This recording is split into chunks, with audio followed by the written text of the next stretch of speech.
Buenos días. Para continuar con la ronda de seminarios, el día de hoy vamos a hablar sobre el tema 4 de patología y el tema 2 correspondiente a histología. El tema 4 de patología, que habla sobre los trastornos hemodinámicos, hemorragia, trombosis, embolia, shock y edema. Ok. Antes que nada, para empezar a hablar sobre los trastornos hemodinámicos, hay que tener en cuenta que la salud de las células y los tejidos dependen fundamentalmente de la circulación de la sangre y que ésta a su vez va a tener cuya función aportar la energía y los nutrientes necesarios y a su vez eliminar los desechos que se han generado en el metabolismo celular. De tal manera, cualquier falla o alteración en alguno de estos componentes puede dar lugar a uno de los trastornos hemodinámicos que veremos a continuación. Entonces, dentro de los trastornos hemodinámicos podemos encontrar edema, hemorragia, trombosis, embolia, infarto y por último el shock. Iniciando con el edema es la acumulación o el desplazamiento de líquido hacia el espacio intersticial. Antes que nada hay que tener en cuenta que el líquido por lo general se va a desplazar de forma normal hacia el espacio intersticial. Va a estar generado por dos presiones fundamentalmente, la presión hidrostática y la presión oncótica, que va a estar basada principalmente en las proteínas que se encuentran en el plasma. A su vez, este líquido que ya pasó hacia el espacio intersticial va a ser reabsorbido por los vasos linfáticos para que no haya acumulación del mismo.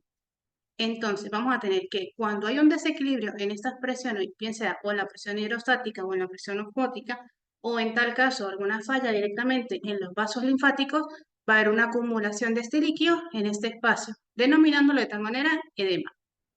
Así pues, vamos a tener que, igualmente, este edema, según la cantidad de proteínas, puede clasificarse en trasudado y exudado. El trasudado es aquel que va a tener menor cantidad o puede estar ausente de proteínas, solamente va a estar conformado por líquido. Y el exudado es aquel que va a tener mayor composición de proteínas y se va a dar principalmente por un componente inflamatorio. En esta micrografía podemos evidenciar un edema agudo de pulmón, donde vamos a observar la acumulación de líquido dentro de los alvéolos pulmonares.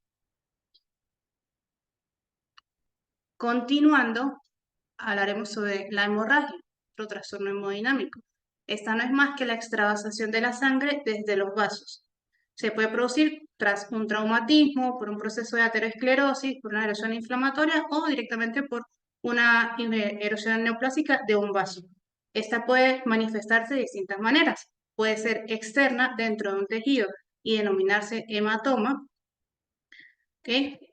Puede ser muy extensa e irse hacia las cavidades, denominándose hemotórax, hemoperitoneo, hemopericardio. También podemos tener hemorragias diminutas en la piel de las mucosas o de las serosas de 1 a 2 milímetros, que vamos a denominar petequias. Podemos igualmente tener unas más extensas de 3 a 5 milímetros aproximadamente, que vamos a denominar púrpura, y unas más grandes que ya van a tener más o menos un diámetro aproximado de 1 a 2 centímetros, que vamos a denominar equimosis. La hemorragia es importante en la práctica clínica porque la cantidad y velocidad de la misma va a radicar directamente en el organismo. En estas imágenes macroscópicas podemos evidenciar hemorragias puntiformes petequiales en la mucosa colónica como consecuencia principalmente de una trombocitopenia. Y en la de abajo podemos evidenciar una hemorragia intracerebral. En esta micrografía podemos evidenciar áreas de hemorragia pulmonar. Como les comentaba, es la extravasación de la sangre fuera de los vasos. Continuando, antes de hablar directamente sobre la trombosis, es importante conocer qué es lo normal y vamos a tener que el equivalente, o sea, vamos a tener la hemostasia, cuyo equivalente patológico es la trombosis.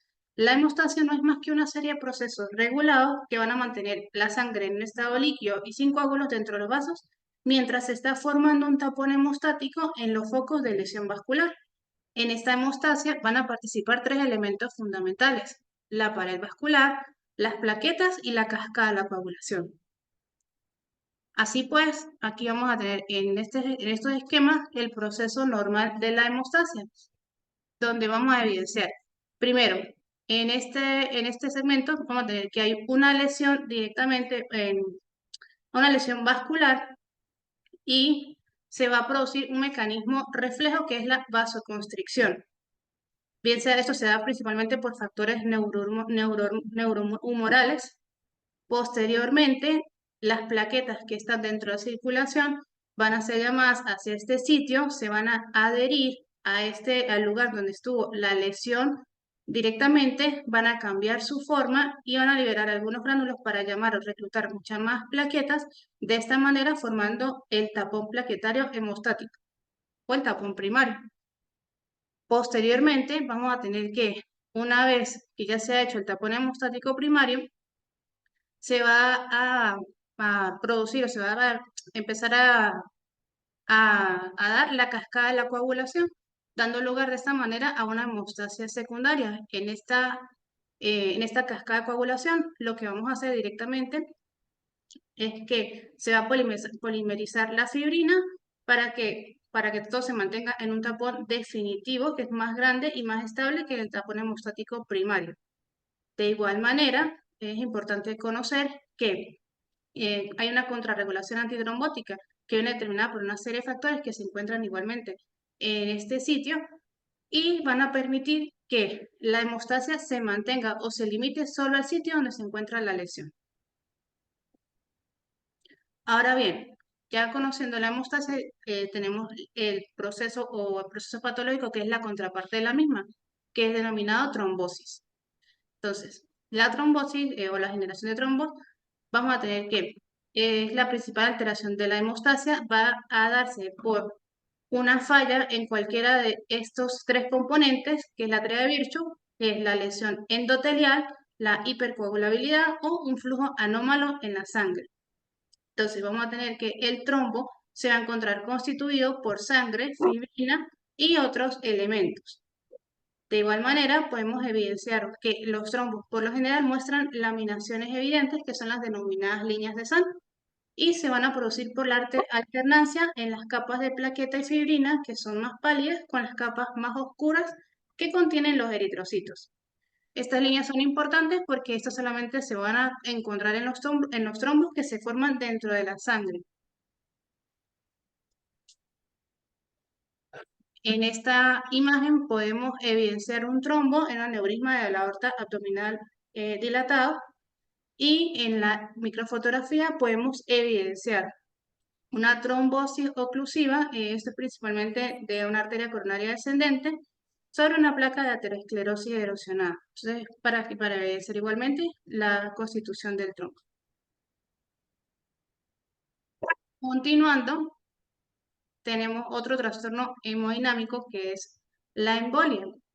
La embolia es el proceso mediante el cual una masa intravascular líquida, sólida o gaseosa, que puede ser de origen orgánico o inorgánico, es transportada a través de una estructura vascular hacia un lugar distante de su punto de origen. De tal manera, podemos decir que está constituida por trombos, puede ser por fibrina, médula ósea, fragmentos tumorales, parásitos, lípidos, aire o cuerpos extraños inorgánicos. Entonces, una vez que podemos clasificar la constitución de este trombo, podemos decir que tenemos, de este émbolo podemos tener que hay embolia fibrinosa, principalmente porque está constituido por fibrina, embolia parasitaria, embolia bacteriana, entre otras. De igual manera, hay un tipo de embolia que es la embolia celular o tumoral, que es un término que se usa o se ha empleado para la migración de células neoplásicas malignas. En esta imagen macroscópica podemos evidenciar un émbolo procedente de un trombo de las venas profundas que está alojado en la rama de la arteria pulmonar y en la microfotografía podemos evidenciar un émbolo de médula ósea. Esta está constituido principalmente por la médula hematopoyética y células adiposas medulares que se encuentran unidas al trombo. Continuando con los trastornos hemodinámicos, ahora hablaremos sobre el infarto. El infarto se debe definir como una zona de necrosis isquémica que va a ser secundaria a la oclusión del riesgo sanguíneo de un órgano o un tejido afectado. Podemos clasificarlos en función del color, de tal manera podemos tener infartos rojos, infartos blancos y según la presencia o ausencia, perdón, de infección microbiana. Entonces podemos tener sépticos o asépticos. En los infartos rojos podemos, o sea, podemos evidenciarlos principalmente en los tejidos que tienen una circulación doble, como es el caso de los pulmones, el intestino delgado. Y los infartos blancos principalmente se van a producir, bueno, los infartos rojos que son los denominados hemorrágicos y los blancos que son denominados anémicos. Los blancos podemos evidenciarlo en órganos sólidos que tienen una circulación arterial terminal, como es el caso del riñón y el vaso. En esta imagen podemos evidenciar un infarto rojo y un infarto blanco. El infarto rojo es un infarto pulmonar hemorrágico y el infarto blanco, que en esta imagen se ve amarillo, pero igualmente puede hacerse de color amarillo, en el vaso. Y en esta microfotografía podemos evidenciar un infarto en las células renales normales, o sea, un infarto en las células renales. En este lado podemos evidenciar las células normales que no van a presentar ningún cambio y del lado contralateral podemos evidenciar las áreas de infarto, las áreas necróticas, porque ya aquí se produce una necrosis. Entonces, en este caso podemos evidenciar las células que se tornan mucho más eosinofílicas con pérdida de los núcleos. Ya para finalizar estos trastornos hemodinámicos, vamos a tener el shock. El shock va a ser la vía final común de varios acontecimientos que son potencialmente mortales en el organismo y van a dar como resultado final la hipoperfusión sistémica de los tejidos. En este caso, podemos evidenciar que el shock se va a encontrar clasificado o va a estar en tres categorías: el shock cardiogénico, hipovolémico y séptico, según el órgano que esté produciendo la falla. De igual manera, es importante reconocer que el shock tiene diversas fases. Una fase no progresiva inicial, en la cual se van a activar todos los mecanismos compensadores reflejos y se va a intentar mantener la perfusión de los órganos vitales. Una fase progresiva que va a estar dada por una hipoperfusión tisular, va a haber un empeoramiento en la alteración circulatoria y metabólica y va a empezar a producirse acidosis. Y por último, una fase irreversible en la que la supervivencia ya resulta imposible, pues las lesiones celulares y tisulares tienen una gravedad a tal punto que aun si se corrigieran, la supervivencia no podría ser viable. Muy bien, ya finalizando este tema sobre los trastornos hemodinámicos, vamos a iniciar ahora con el tema 2 que corresponde a histología, este de tejido adiposo, tejido cartilaginoso y tejido óseo. El tejido adiposo o tejido graso principalmente es un tejido conectivo especializado, ¿sí? En este caso vamos a tener que podemos clasificarlo en dos tipos: el tejido adiposo unilocular y el tejido adiposo multilocular. El unilocular también llamado tejido adiposo amarillo o blanco y el tejido adiposo multilocular también llamado tejido adiposo marrón. El tejido adiposo blanco o unilocular vamos a tener que se encuentra constituido por células que son redondeadas o esféricas a poliédricas. Su núcleo va a adoptar una forma oval aplanada y se va a encontrar desplazado hacia la periferia, como podemos evidenciarlo aquí. Estas células principalmente van a tener un abundante retículo endoplasmático liso y va a encargarse de distintas funciones, como lo son una función de sostén, la liberación de lípidos en un ayuno prolongado para brindar energía al organismo. También va a servir como una función mecánica en ciertas regiones, como en el riñón, la órbita, para proveer una función mecánica directamente a estas zonas.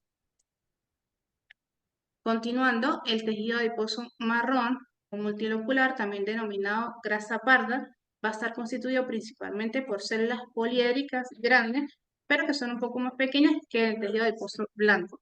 Van a tener un citoplasma abundante, se va a encontrar granulado y en este vamos a encontrar numerosas pequeñas gotas de lípido. Va a estar constituido por abundantes mitocondrias, que son los que le van a dar la característica de tejido adiposo pardo. Este se va a encontrar principalmente en el feto y en los neonatos, a diferencia del tejido adiposo blanco, que principalmente podemos encontrarlo en los adultos. Y su función principal va a ser la producción de calor Esto lo hace a través de la oxidación de los ácidos grasos. En cuanto a la histogénesis de este tejido adiposo, vamos a tener que va a iniciar aproximadamente hacia el segundo trimestre de vida intrauterina. Vamos a tener que pasar a partir de una célula mesenquimática multipotente que puede tomar dos vías, o bien para la formación del tejido adiposo blanco o para el tejido adiposo pardo. Entonces, a partir de esta célula mesenquimática vamos a tener un preadiposito que va a ser muy similar al fibroblasto.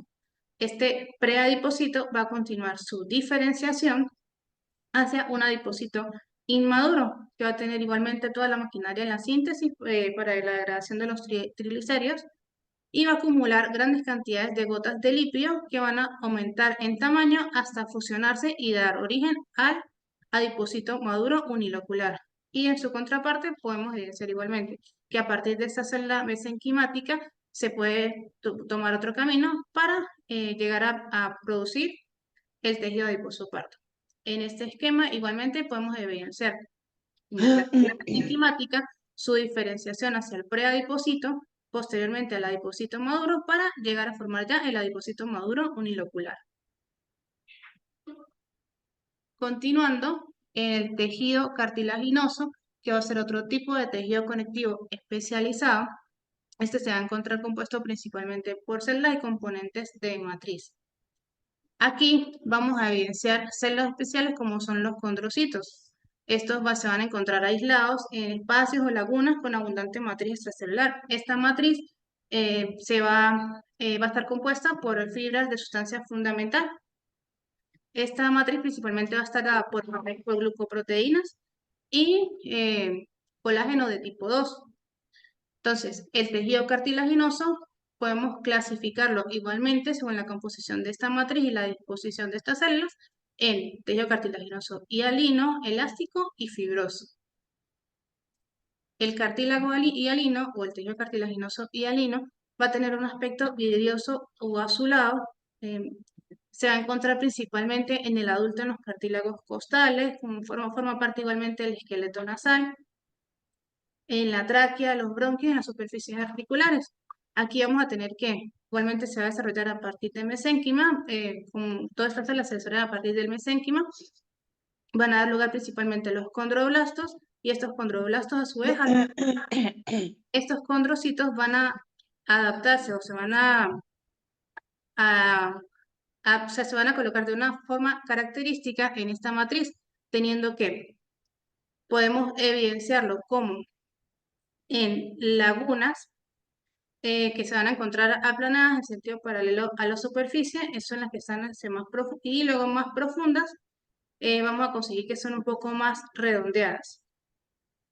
Estos van a tener principalmente un crecimiento por mitosis, entonces vamos a tener que la célula que se encuentra acá por mitosis va a producir dos células hijas que a su vez se van a apiñar o se van a ir colocando unas sobre otras, van a seguir produciendo la matriz extracelular y se va a seguir dividiendo por mitosis hasta formar unos islotes o grupos isógenos. La matriz, como podemos observar, en esta zona donde están los condrocitos inmaduros, va a tornarse mucho más acidófila y conforme van avanzando, se van alejando del pericondrio, se va a tornar mucho más basófila. El cartílago elástico, que tiene como característica que se puede evidenciar de color blanco amarillento, es mucho más flexible y elástico que el cartílago hialino. Podemos conseguirlo en la laringe, en el pabellón auricular, en las paredes del conducto auditivo externo y en la trompa auditiva. Se puede teñir principalmente con orceína, que va a teñir, va a teñir estas fibras elásticas de color marrón. De igual manera que en el cartílago hialino va a estar constituido por fibras de colágeno en mayor cantidad, pero que el cartílago hialino. Y recordando que en las fibras de colágeno van a ser de tipo 2. Continuando, el cartílago fibroso. Esta va a ser una transición principalmente entre tejido conectivo denso y el cartílago hialino. De igual manera, va a tener una combinación de fibras colágenas, pero principalmente aquí la diferencia va a ser que es tipo 1. Las células se van a encontrar rodeadas por cantidades variables de matriz y podemos encontrarla en las articulaciones, en la parte externa de los discos intervertebrales. y en los sitios de inserción de ligamentos y tendones. Es importante con respecto a que este va a carecer de pericondrio. Ok. Ya para continuar, el tejido óseo, que es la parte principal del esqueleto, se encuentra igualmente compuesto de células y de matriz extracelular. Sus funciones van a ser principalmente de formar parte de los órganos de sostén, darle rigidez al organismo, también tiene una función protectora al rodear al encéfalo, a la médula y parte de los órganos del tórax y el abdomen. De igual manera, aquí podemos evidenciar que podemos conseguir dos formas, un tejido óseo compacto o cortical y un tejido óseo trabecular o esponjoso. El hueso cortical o el tejido óseo cortical es el que principalmente contiene los sistemas de Haber u opciones corticales, que es el, la parte fundamental o es la que le da la función principal a este tejido óseo. Entonces, en este vamos a conseguir dentro de este sistema los conductos de Haber, que van a tener capilares, fibras nerviosas y a su vez el tejido conectivo. Alrededor de estos conductos vamos a contener la matriz, que se va a disponer en laminillas concéntricas, aproximadamente 15 laminillas. Igualmente van a estar compuestas casi exclusivamente por colágeno de tipo 1, como en el caso del cartílago. Estos sistemas de Hart van a tener límites netos, que van a ser las líneas de cemento. Igualmente podemos evidenciar aquí los conductos de Wolman, que van a comunicar los conductos de Haber, y la célula principal de este tipo, o aquí en el tejido óseo, que son los osteocitos, van a contener numerosas prolongaciones que van a transcurrir entre los canales de los canalículas. Y para continuar, el hueso trabecular, que igualmente va a estar compuesto por laminillas, pero no va a formar los sistemas de Haber.